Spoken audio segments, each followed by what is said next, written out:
This question comes from AJ, who wrote, "When I was about 8 years old, shoveling snow on a freezing day in Colorado, I wished that I could instantly be transported to the surface of the sun just for a nanosecond and then instantly transported back. I figured this would be long enough to warm me up, but not enough to harm me. What would actually happen?"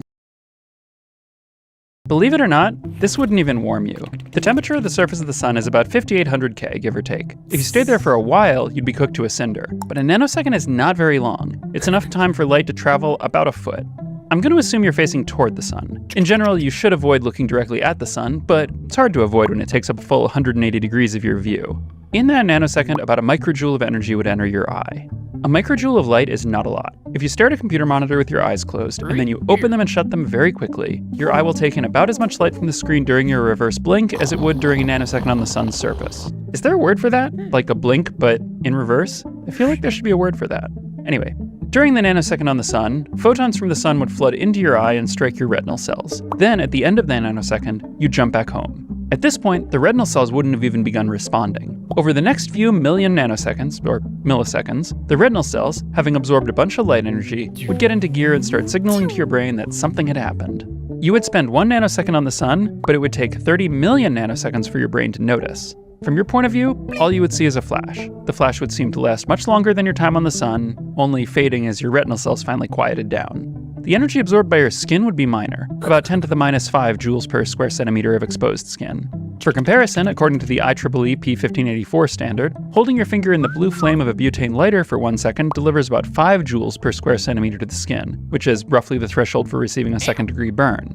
The heat during your sun visit would be 5 orders of magnitude weaker than that. So other than the dim flash in your eyes, you might not even notice.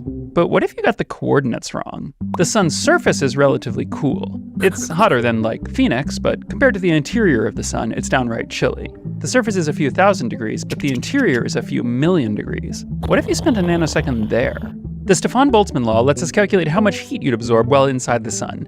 It's not good. You would exceed the IEEE 1584b standard for second-degree burns after 1 femtosecond in the sun. A nanosecond, the time you're spending there, is a million femtoseconds. This doesn't end well for you. But there's some good news. Deep in the sun, the photons carrying energy around have very short wavelengths. They're not visible light, they're mostly a mix of what we consider hard and soft X-rays. This means that they penetrate into your body to various depths, heating your internal organs and also ionizing your DNA, causing irreversible damage before they even start burning you. Looking back, I realize I started that by saying there's some good news. I don't know why I did that. Don't spend a nanosecond inside the sun.